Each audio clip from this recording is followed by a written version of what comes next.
We're going to bring y'all into our huddle. Today's Monday, September 23rd, 2013, and you are in the NBA Huddle with me, Bram, and with me as always, my boy and producer, Scott. Scott here. And with us for the first time in Huddle history, our brand new member and intern, Robert. How's everybody doing? Good, nice man. to be here. How are you? I'm doing good. I'm excited to be part of the NBA Huddle. Thanks for having me. Nervous to be a part of something this amazing and important? Yeah, or? this setup is blowing me away, to be honest. I'm in The awe of professional setup? I'm in awe of my surroundings, so I'm just trying to contain my excitement. Nicely handled, Robert. Yes. I like you a lot, buddy. Nicely played. Well, it hasn't been that long since our last podcast, but we still have big things to talk about. We're going to go all Warriors today, and in that Warriors update, we're going to talk about the fact that the Warriors Stadium on the San Francisco waterfront is apparently going to cost a lot more than originally anticipated. And I'm going to break down why I think that stadium is in fact never going to be built. And we're also going to go through the top 5 Warrior point guards of all time and then try to rank those guards in order. But first, man, a little bit of housekeeping. Now, we all know where the hell I have to start. Uber remains as our sole sponsor of this show. If you are hammered, either degenerately or responsibly, don't feel like going out there and finding a cab or the money to pay for it, press a button, Uber will come to you. Robert, you ever use Uber? I have not.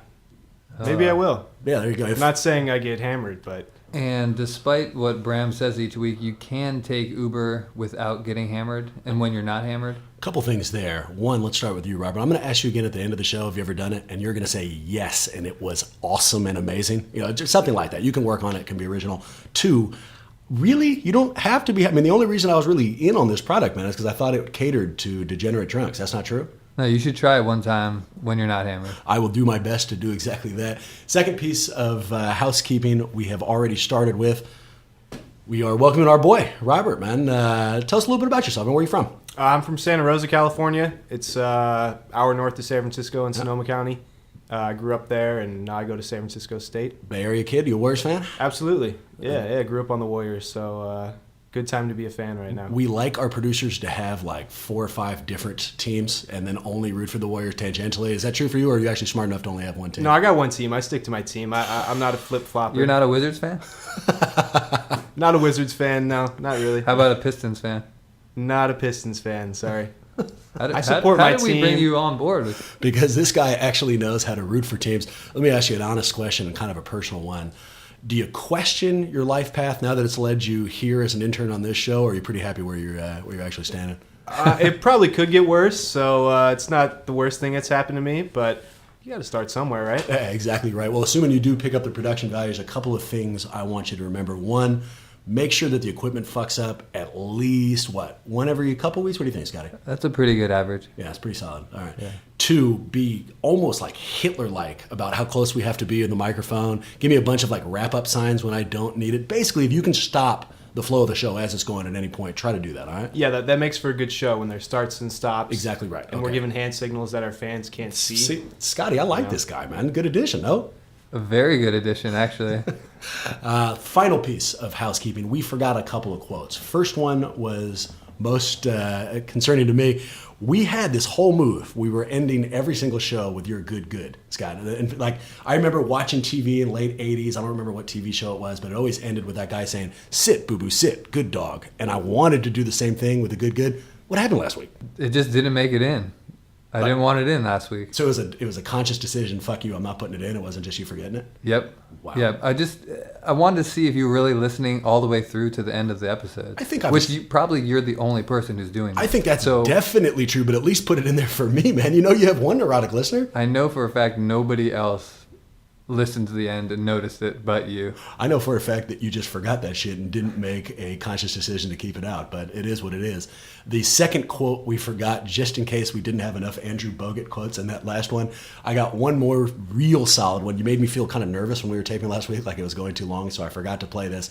Here's Andrew Bogut talking about a couple of things. One, that he thinks he's not really injury prone, that those injuries were kind of freak occurrences. And 2, that when he is healthy, as he is now, he's a top 3 center in the NBA. Here's Andrew Bogut. Do you still consider yourself a top 3 center? Well, yeah, with asterisks, yeah, when healthy, yeah. So when I'm healthy, yeah, I do.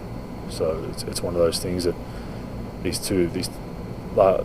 2 biggest injuries in my career are injuries I can't control, and that's the frustrating thing relating to people. I can't control getting undercut by Kyle Lowry, trying to block his floater and falling down on his foot right at the right perfect angle to break my talus.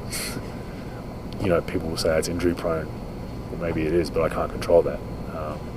Flip side of it is, I don't try to block that shot. Someone's going to put it on YouTube and say, he's a puss, he's not trying to block shots.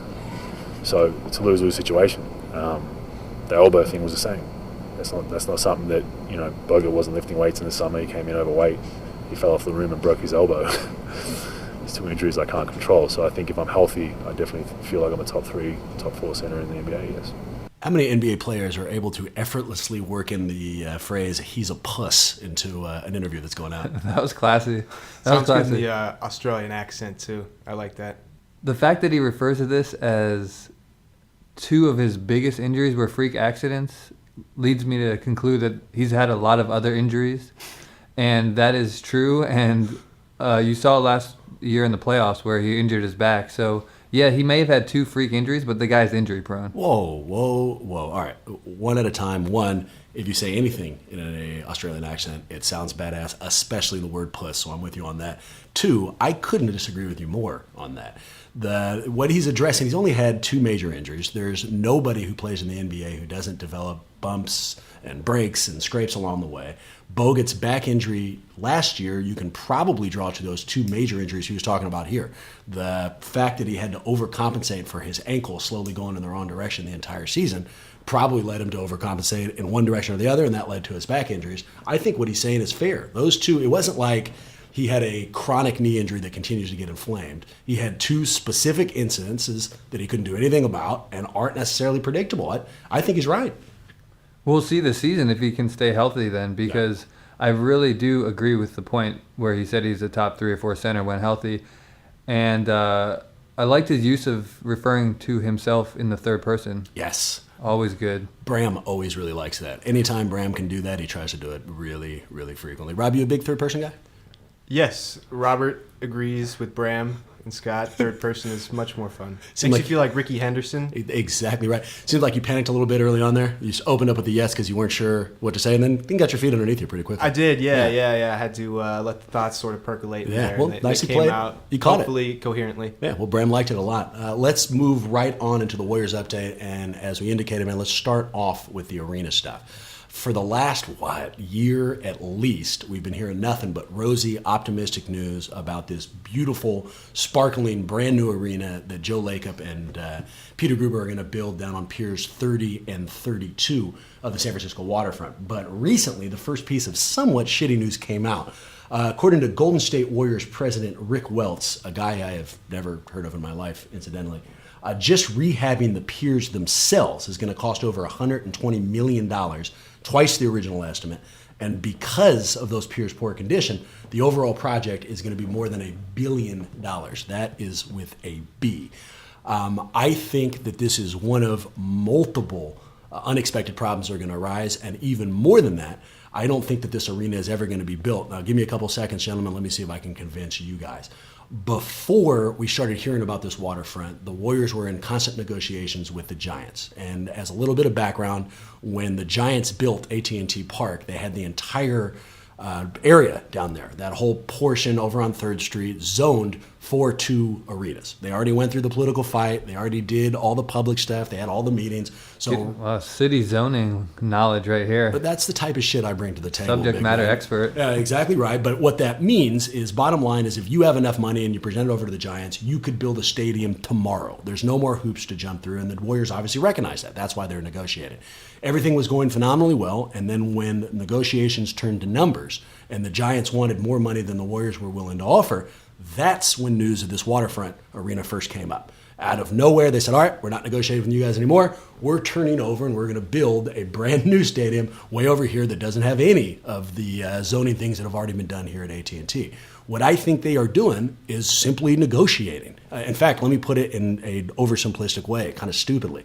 If I'm trying to buy somebody's car and I come up to them and I let them know that that is the only car on earth that I'm going to buy, those people have me over a barrel. I'm going to have to pay whatever the hell they want me to pay. But if I come back and I'm like, man, I found a whole nother car over here that I can get for less, Now I'm in a much better negotiating position. That's what I think is going on with this arena. I don't think that shit's ever getting built. And now you're saying that with this new news that it's coming out that it's going to be $1 billion, that the Warriors have lost that bargaining chip because the car, to keep using your example, that they checked out is actually now very expensive and is not going to be an option that they can afford. Yeah, exactly right. With every piece of bad news that comes out, this kind of head fake negotiation that they're doing is going to come off as less and less genuine. And at some point, I think they're going to have to turn their gaze back to the Giants. Well, so ultimately they go back to the Giants and they end up paying a lot, and the stadium gets built next to AT&T Park. Yes, that's exactly what I So think.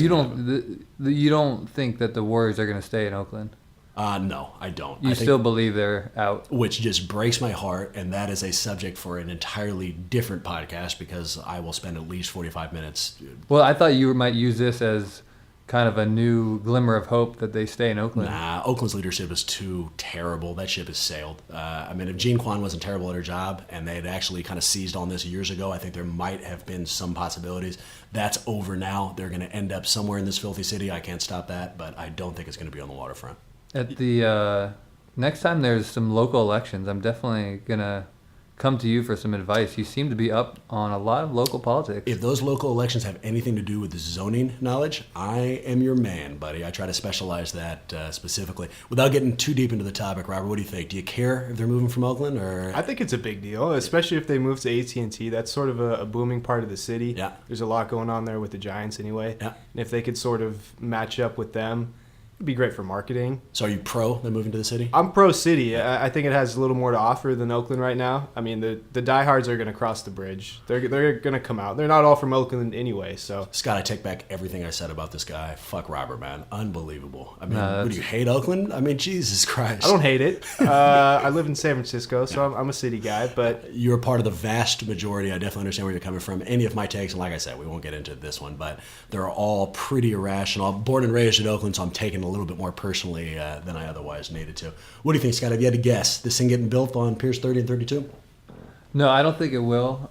And I think that they're just going to end up paying the Giants a lot of money for that AT&T Park spot. I don't think it'll be $1 billion worth of money, though. I will say that the artist renderings that they've put out there, I mean, like the pictures of what it's supposed to look like should it come up on the Piers 30 and 32 are badass. Yeah, it's got the window, Yeah, so that's you exactly can what I was actually thinking. see the bridge out through the stadium. It's like a 4-story window, too. Like, it's this huge... Well, it's going to take out a lot of seats that they could have gotten money for. Right. And I like when people make that artistic decision over monetary decision. Like you saw it with the Transamerica Pyramid.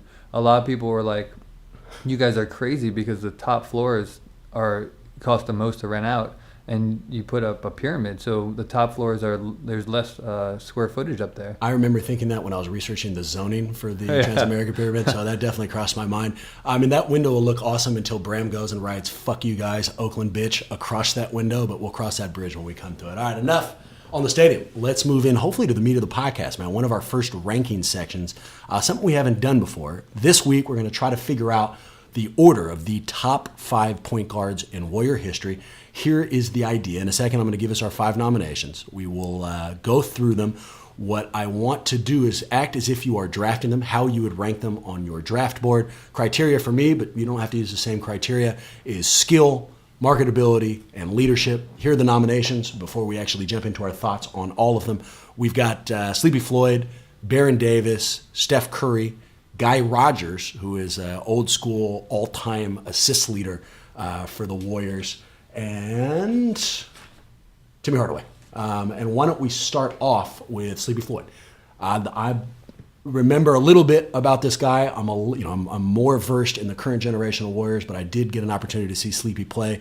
He is best known for the '87 Western Conference semifinals. He put up 29 in the fourth quarter versus Magic in the Lakers, Which is an NBA playoff record. NBA playoff record. A couple of thoughts on And that also game. at 39 in that half, which is also playoff record. Somebody attacked basketballreference.com before. It was Wikipedia. There you go, Wikipedia. A couple of random things on that game. One, I was at it. I don't remember anything, but I've been trying to use that to validate my Warriors fandom forever. Like, I'll work that into conversations for no reason. The Like, number of times you've said you were at the The 54-point game is what you That's called exactly it, and right. it turned out it was 51 points, which I found out today, which really Wikipedia. really made me feel pretty good. I called American Express to make a payment the other day. They said, "What's your card number?" And I said, "I don't know, but I was at the Sleepy Floyd game." They seem to be pretty impressed, so we'll see if that works for me.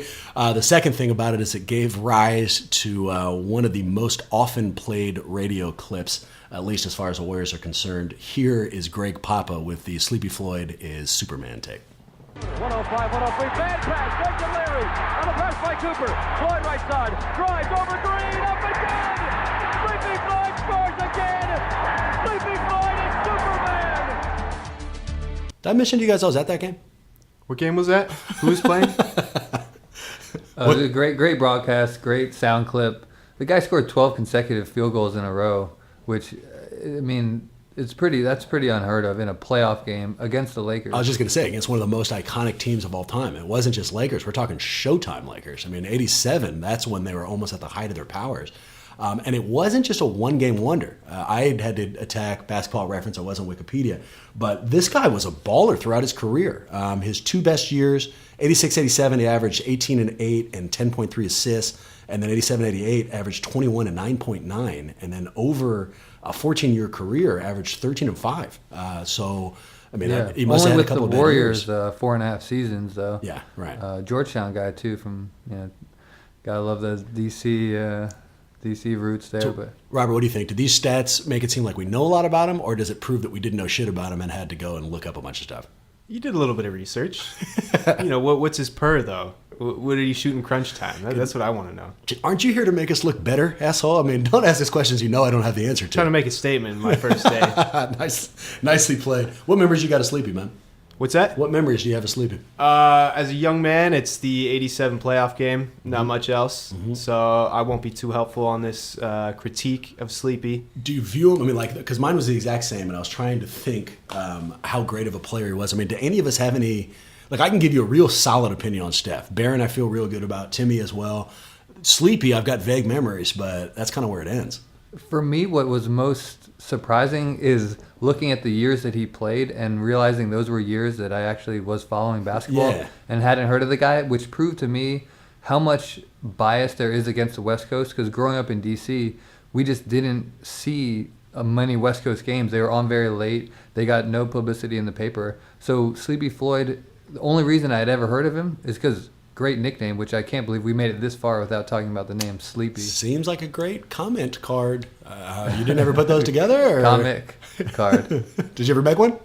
It's hard to draw sleep. So no, I just didn't. go tired or something like that. All right. Although I still haven't found my set of comic cards, so I may have. I mean, drawn it. I'm desperate to see those. Those things were as loser as I think anyone can ever be. So I'm anxious to see some kind of examples of them. No, those are my thoughts on Sleepy. Any party shots before we move on to Barron? Do we know size and weight? I mean, if we're talking about drafting Sleepy. Yeah, I mean, he's like 6'3", 180, 190, I think. So he's like a Steph Curry? Yeah, I mean, a real skinny guy. Had huge shoulders, though. For a guy in the 80s where you don't think of being that strong, he's skinny but had these, like, just kind of Gilbert Arenas-esque shoulders. He's 170 pounds, so you're a little off there, buddy. Sleepy Floyd. They always add a little bit, too, so. I ask because I 6'3", though. You're on the money on that. I want my point guard to be able to defend. No, If I like he's that. 6'3", 170, he might get bowled over by some guys. That's true. But he's a scorer, so Good that helps his cause. analysis. Good analysis. Well, there's our take on Sleepy. Let's move over to Baron Davis, a guy I'm sure we all have far more solid opinions on. The thing that stuck out for me, whereas Sleepy's game was stat-driven, my first memories, my first thoughts on Baron is more his attitude and personality. This guy was one hell of a leader. He came in following that trade and immediately did two things. One, changed the culture of the Warriors. I mean, from the second he touched down here, he refused to accept that this was a losing franchise, and you could feel the difference when he was out on the floor. Two, and this goes directly to the 07 We Believe team, he was the unquestioned leader on a team that was mainly known for mental toughness. You know, and put differently, if you can control fucking Steven Jackson, then you can control anybody in the NBA. So, I mean, his leadership skills in my mind are maybe the most prolific of this entire group.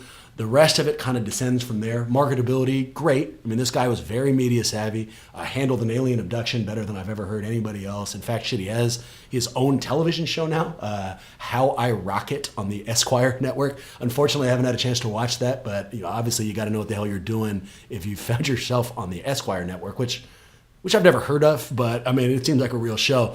But the last thing is the skill set. Now, if you're on this list, obviously you're the man. This guy was at least had what could have been a perennial all-star career, but I don't think he has the same skills as everyone else that we're talking about here. I mean, after he hurt his knee at UCLA, he kind of lost some of that explosiveness. Yeah, he's so much of an injury concern that I would never pick this guy up. He's that type of guy who is injury prone with those type of injuries that you really worry about, that constant knee pain, that type of thing. I think I go back to your marketability. That's what this guy was really good at, and I think that's the only reason he's on this list is because he knows how to make a statement. He turns himself into a figure in the Bay Area, and I think that's really why he made it. Obviously, his performance in the 2007 playoffs. Yeah. Unbelievable. I mean... Well, and his dunk over Kirilenko has become almost as iconic as that Sleepy Floyd 29 against the Lakers, that game I went to. Yeah, but it goes back to me. I mean, you're picking a top 5 all-time Warriors point guard. This guy was here from 2005 to 2008. Yeah. He had one great run in the playoffs. Yeah. So, take the New York Knicks, for example. Are they taking Jeremy Lin as an all-time New York Knicks greatest point guard just because he had that insane run? He meant more to this team than Jeremy Lin meant to the Knicks.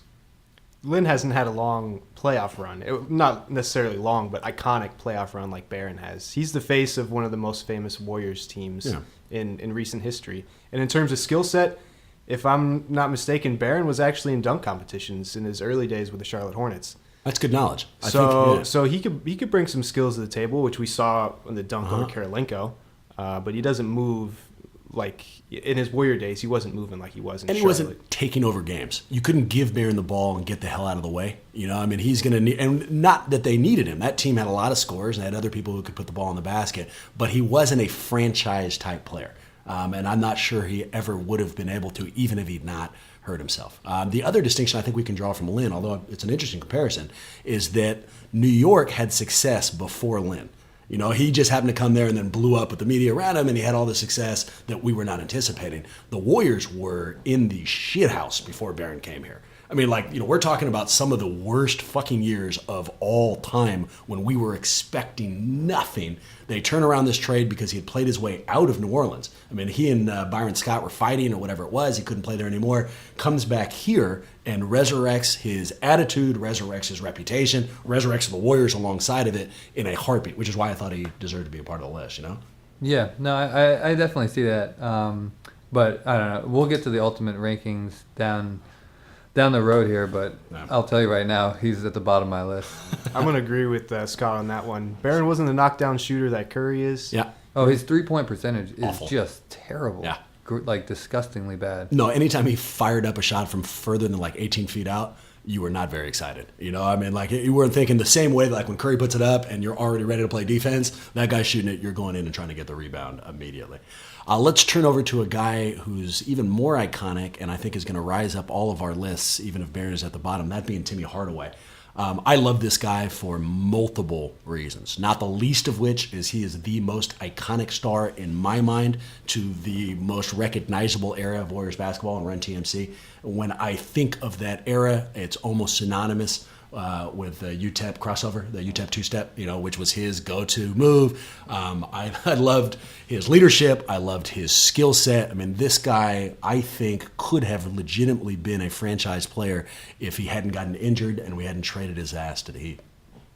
Oh, I think he was definitely a franchise player. Even when he went to the Heat, the next year, that first year on the Heat, he was almost an MVP candidate.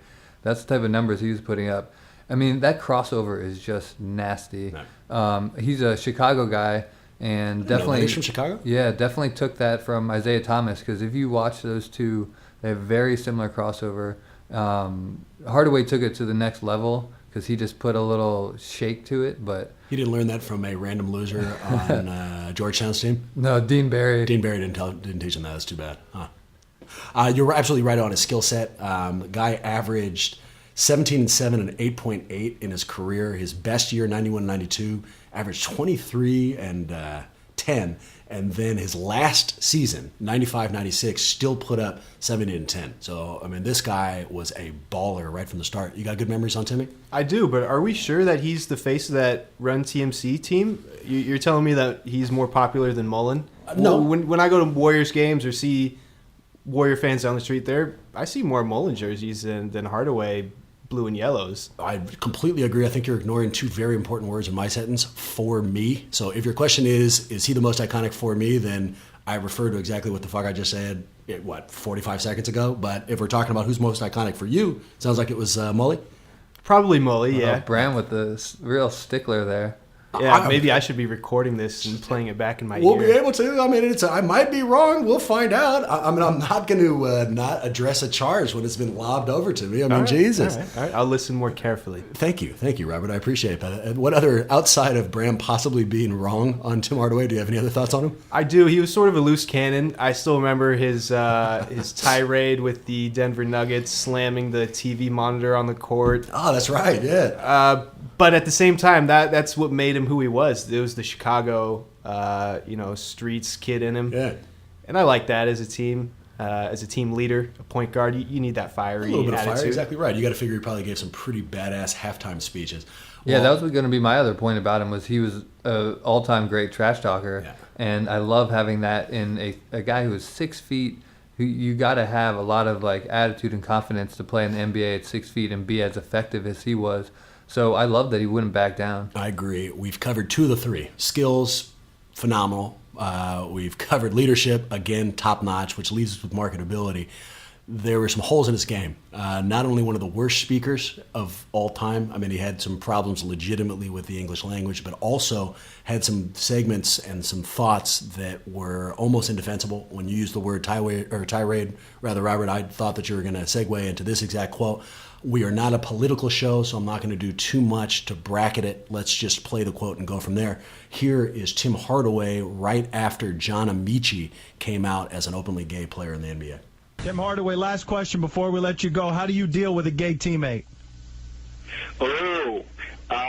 First of all, I wouldn't want him on my team. And second of all, if he was on my team, I would, really distance myself from him because I don't think that's right. And, I don't think that, he should be in a locker room while we're in a locker room, and it's just a whole lot of other things. So I wouldn't even be a part of that. But it's stuff like that going on, and there's a lot of other people out here like that's still in the closet and don't want to come out the closet. But I just leave that alone. You know that what you're saying there, though, Timmy, is flatly homophobic, right? It's just it's bigotry.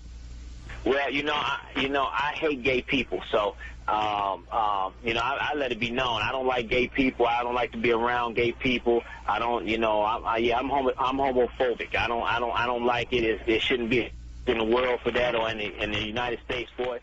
So I don't like it. Before we comment on it, to be fair, within a week of him dropping that statement, he dropped the following, both retraction of his previous homophobic takes and then... It took him a week? I think, you know what? I'm not going to go timetable. I am not sure. Here's what I can tell you. After he dropped that take, he dropped this one. Miami Heat guard Tim Hardaway has apologized for remarks he made Wednesday on a radio talk show about last week's announcement that former NBA center John Amici is gay. The host had asked Hardaway how he would interact with a gay player. I like gay people, so I let it be known. I like gay people. I like to be around gay people. I like it. I'm in the United States for it, so I like it. That is what we call around here being thrown under the bus. Was that second quote legitimate? Was that really him, or was that somebody just chopping out what the quote he had before and putting in the word like? It sounded like it was just edited and took out don't and left in like. I don't know though. I'm not positive. I know that here's what I am positive about. Since that time, he has completely changed his stance. Whether or not that quote was real, he now is supporting every gay, lesbian, transsexual organization he possibly can. He is speaking on behalf of gay rights. Somebody got a hold of him and let him know that what he said was wrong. Without getting into Hardaway's quote, let me just say quickly that was the worst fucking quote I've ever heard in my life. I mean, the fact that the guy gave him the out. He gave him the second question to say, "Are you serious?" Oh my! And then went as deep as he did. Also, have He took it to the next level. Have you ever started a sentence with the phrase "I let it be known"? I mean, has anyone ever used that outside of Tim Hardaway? Is that his own? So, anyways, I was naturally put off by that and a little bit disgusted. But the thing that I find heartening is how far we have come as a sports society. John Amici comes out, and we get quotes like we just saw from Hardaway. Now, recently, Collins comes out, and it is the exact opposite. Everybody is falling over themselves to be accepting, to understand his lifestyle, to say whatever it is that makes you happy should make us happy. And I am proud to say that we are part of a society that is understanding that people's own decisions are their own, and of course we should support whatever the hell it is they decide to do. I think that's right, and I would really like to see Jason Collins get picked up by an NBA team. It's getting awkward. Yeah, so hopefully there's a team out there. Actually, the Pistons expressed interest in him. And I mean, I think as a Stanford guy, I've always liked Collins, and I've always thought that he could still contribute definitely to a team right now. You let it be known that you're a Collins fan? I let it be known. And one more thing on Hardaway, I think that's pretty much why you don't see a lot of Hardaway blue and gold jerseys is right there. Yeah. You don't want to associate with that guy, even with the work that he's come out and done, which I applaud. Still, that is really just a scary, scary quote. How are you guys about separating athletes, with their personality and their actual game? And I'll give you a stupid example. I was a huge Giants fan, giant Barry Bonds fan, giant. I mean, I'm pretty sure he did steroids. I'm positive he's one of the biggest assholes of all time, and I had no problem with that. He's given up his testicles and his head size to help my team win the pennant. I'm in. Do you guys put them together? Like, if someone's an asshole, does it affect how you view him, or? Once I find out that the person's an asshole, then I hate them, and I have a hard time separating who they are from the sport that they do. So, for instance, I went to Stanford. I was a Stanford football fan. Did you go to Stanford? Until I started, I let it be known that until I started playing the football team in intramural basketball, and these guys were the biggest assholes in the world, physically battering me. Which I mean, I can go into longer stories, but at that point, I just hated Stanford football. All the guys were assholes. Right now, I know no one on the team, and so I start rooting for them again. A couple questions for you, Rob. Same question, and have you ever heard the phrase physically battered during a basketball game? Is that new for you? I have not. Okay. No, someone guarding Shaq might feel that way. Okay, yeah, fair enough. Donald Foyle felt that way. Yeah, that's right. I'm with you about Barry, and I'll say that if you're on my team, I'm going to support you. Yeah. And it's about what you produce on the field. But if I'm in the front office, I'm a GM, I'm marketing, media relations, and my star player is Tim Hardaway, and he's dropping quotes like that, I would not be too happy. In the San Francisco Bay Area. I mean, he was out of here by then, but in the San Francisco Bay Area, too, that's got to be... I mean, can you imagine getting that call? Like, you need... Tim just went on record with something. You might want to listen to it because this is not going to go so well for us. To kind of dovetail, and then we'll move on to the next person. As much as I supported Barry, as much as I generally speaking don't give a shit if you're an asshole off the books, that type of quote... like if you're going way over, if you're saying things like, I let it be known, I hate the gays, that's the type of thing that's certainly going to affect how the hell I look at you. Let's move on. Let's go to Guy Rodgers, who happens to be the all-time assist leader for Golden State. Let me open up with an admission. If it was a lineup of one, I couldn't pull Guy Rodgers out of it. Well, I am including him because I wanted to seem like I knew a lot about the Warriors. Same reason I tell everyone I was at that Sleepy Floyd game. Oh, it definitely worked. When we were preparing for the show and you put Guy Rodgers on the list, I had no idea who it was. I was like, wow, Bram dropping some serious Warriors knowledge. That's pretty much how I work, but I'm also consistently honest, and I didn't know shit about the guy. Now, I can tell you that the internet did, and the internet tells us that he played 8 years with the Warriors in both Philadelphia and San Francisco, was a 4-time All-Star, averaged 8 assists a year, and then led the team in assists all time. His best year was in 1962-1963. He averaged 14 and 10. That is it. I can't even tell you what hair color he had. I mean, nothing. Look up some pictures. He got a great haircut. But I did my Guy Rodgers research after seeing him on the list. Did you start with haircut? No, that just came along with the research package. But and 2 really interesting facts about Guy Rodgers. One, he was the point guard during Wilt Chamberlain's 100-point game. Huh. So he had 20 assists in that game. Good knowledge. And basically was Will Chamberlain's point guard throughout much of Chamberlain's career, which I think is a large reason why his assist numbers are as high as they are. You're saying that we could probably have averaged the most assists of all time, but we were just pretty much. Although Chamberlain. the more I learned about him, he was a playground legend from Philly, and was supposed to be a terrific player. He played with John Chaney, who went on to coach Temple. Did he get physically battered or anything? They haven't found any stories about him getting physically battered. What college did you go to? Did I go to? Yeah. Sorry, man. Go let ahead. it be known. But a real interesting story about him was he grew up and was friends with Bill Cosby. And apparently they would always make up nonsense rhymes, many of which revolved around the fictitious character named Cootie Brown. And somehow they decided that Guy Rogers was Cootie Brown. So years later, when Cosby became famous, when Guy Rogers became famous, Cosby would have Guy Rogers paged in public places as Cootie. And this has to do with his on-court talents. This is why I put him top 5. Maybe. Put him top 5. Cootie's a good nickname. Are Do you have a backcourt of Cootie and Sleepy? You're doing something right. Are you starting to really question whether or not you want to be an intern on the show following the Cootie Brown knowledge? Or? No, this is pretty good. We're talking about getting physically battered, Cootie, Sleepy. That's how we roll, buddy. It's only the most important information. Check out his haircut. You'll be really impressed with him, All right, too. okay. Do you have any Guy Rogers knowledge? Or? I have absolutely no Guy Rogers knowledge. I'm sorry to say that. Do you know any poems that Tim Hardaway wrote? And if you do, then the name of the fictional character that was featured in those poems? I actually do not. No, that's unfortunate. Maybe I'll go home and research Look that that up, and please. Guy Rogers haircut. That'll be our first assignment, if you wouldn't mind. See what else see what else you can get up there. I mean, that's pretty much our takes on Guy Rogers. I'm at a loss for words on the Cootie Brown, Bill Cosby. Yeah, look at the cartoon Fat Albert too. Apparently, he's a character in there. All right, I will do exactly that. What I'll also do is move us the hell on from the Guy Rogers segment. That leaves us with the person we've probably spoken about the most on this show, certainly true over the last couple of weeks, so we don't have to overemphasize his skill set and stats here, that being Steph Curry. I'll go really quickly. Marketability, we're just seeing how marketable he is this year. He is likable, non-threatening, apparently has a fairly solid sense of humor, a terrible singing voice, but is still very entertaining, so we can check off that box. His skill set, we have only seen a piece of, in my mind. Both in New York and during the playoffs, we saw that this guy could be a franchise-type player, not just an all-star. We'll learn a lot this year now that he doesn't have people to defer to anymore in Jarrett Jack, and leadership is the thing we've always shithoused him on. I want to see this guy be a killer. And all those times towards the end of the game last year where he was giving up final shots to Jarrett Jack, even if they were called by Coach Jackson, killed me. Can you ever imagine Michael Jordan giving up the last second shot to Ron Harper or somebody else? Right. So that's where he is lacking. But everything else, I think you can check off in spades.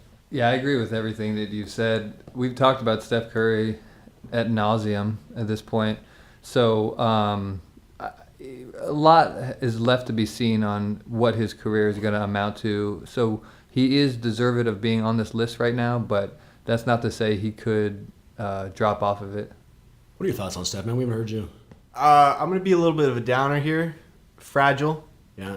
Defensive questions. Yeah. What happens if he's not hitting his threes and his jumpers? The passing's great. The threes scoring in bunches is awesome. But you need him paired up with a Jarrett Jack type player in the backcourt for him to really thrive. In a lot of ways, he's better off the ball. Do you think he can be a point guard for a championship team? I think so, yeah, but he needs the help. He needs guys like Harrison Barnes to take the ball and attack. So you worried this year then without Jarrett Jack here? I don't know what we're going to get from Tony Douglas and the backups that they acquired. And it's going to be another long season for Curry, and he's going to have a bigger target on his back than he did at any point last year. It's the fragility, if that's a word, that concerns me the most. I mean, all of us tiptoe around it, I don't even like bringing up his ankle concerns anymore, but there's none of us who bring him up who aren't secretly thinking, one more ankle turn. I'll put it differently. Anytime he goes to the floor, I am concerned whether or not he's going to stand back up. Every time. And for as long as that is true, it's really hard to identify him as our franchise player. Maybe after this year, that'll change. It's the same thing with Bogut, but those are all fair concerns, for sure. That was really a downer segment there, man. Yeah, sorry to take it down a notch, but you guys are so happy and Curry's the man. I just try to bring some realness back into it. That was a really good impersonation of our voices. I mean, I felt like I was listening to me coming out of your voice here. That was awesome. That's what I've been practicing this past week. I didn't know what you guys were going to talk about, so I was practicing my imitations. I'll get better. Well, Bram was very impressed, man. Nicely done. Time to rank them out, gentlemen. I'll go first. Let's go reverse order. I had Sleepy at 5, Barron at 4, Guy Rogers at 3, Steph at 2, Tim Hardaway at 1. I have Barron at 5, Sleepy at 4, Guy Rogers at 3, Curry at 2, and Hardaway at 1. Yeah, so pretty much the same. What do you think, man? I'm going Guy at 5. Oh, I don't know. He could be that, 1. that haircut? What the hell do I know? Have you factored in his poems? Cootie Brown at 5. Sleepy 4. Barron 3.